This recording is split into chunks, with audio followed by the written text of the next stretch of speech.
మీడియాతో మాట్లాడుతూ టెర్రరిజం లాగా ఉంది గవర్నమెంట్ పరిపాలన, ఒక ప్రజాప్రతినిధిని అయ్యి ఉండి అరెస్ట్ అసలు సరిగ్గా లేదు, వాళ్ళకి కావాల్సిన సౌకర్యాలు కల్పించట్లేదు అది మాట్లాడుతున్నారు. అంటే భారత రాజ్యాంగంలో గాని చట్టాల్లో గాని ఎక్కడా కూడా ఏ వ్యక్తికి సపరేట్ గా హక్కులు లేవు. అందరికీ కూడా ఒకే హక్కులు ఉంది, ఒకే రాజ్యాంగం, ఒకే చట్టం. ఆ చట్టంలో ఎవరు నేరం చేసినా, ముఖ్యమంత్రులు చేసినా, ఎంపీలు చేసినా, ఎమ్మెల్యేలు చేసినా, మంత్రులు చేసినా, లేదా ఇంకా పెద్దోళ్ళు చేసినా, ఎవరు చేసినా చట్టం తన ప్రకారం శిక్ష కేసులు ఎదుర్కోవాల్సిందే. అంతులేని అవినీతి గత ప్రభుత్వంలో తప్పుడు విధానాల ద్వారా అక్రమ మద్యం, కల్తీ మద్యాన్ని నమ్మి వేల కోట్ల రూపాయలు దోచేశారు. దాని అంతా బయటపడుతుంది. దాని కారకులైనటువంటి వాళ్ళందరినీ ఆధారాలతో సహా బయటకు తీస్తున్నాం. ఆ ఆధారాల్లో ఎవరున్నా విడిచిపెట్టే ప్రసక్తి లేదు. ఇవాళ మిథున్ రెడ్డి అవ్వచ్చు, రేపు పెద్దిరెడ్డి అవ్వచ్చు, రేపు ఇంకొక ఆయన అవ్వచ్చు, ఖచ్చితంగా ప్రజల ముందు పెడతాం, కోర్టుల ముందు పెడతాం. సాక్ష్యాధారాలు ఉన్నాయి కాబట్టే అరెస్టులు జరుగుతాం. అంటే తప్పుడు కేసులు పెట్టి అరెస్టులు చేస్తున్నారు లెక్కర్ మీద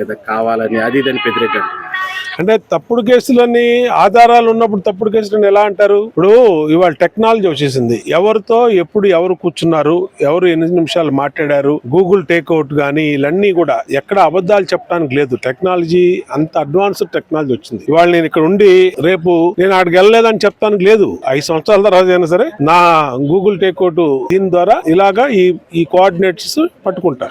కక్షపూరితంగా వ్యవహరిస్తున్నాడు అది ఇదని.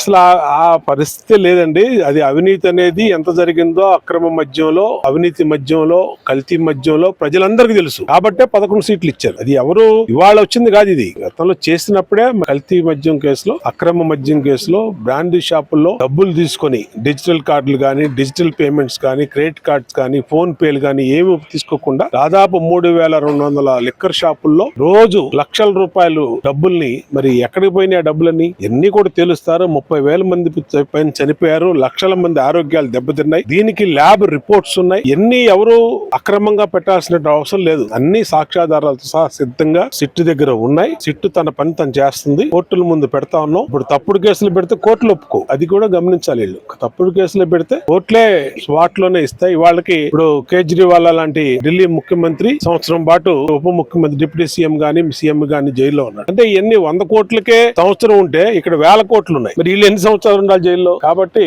ఈ ప్రభుత్వానికి కక్ష సాధింపు అవసరం లేదు. అలాగని గత అక్రమాలని, అవినీతిని, ప్రజల సంపదని, ప్రజల సొమ్ముకి జవాబుదారితనంగా పనిచేస్తుంది.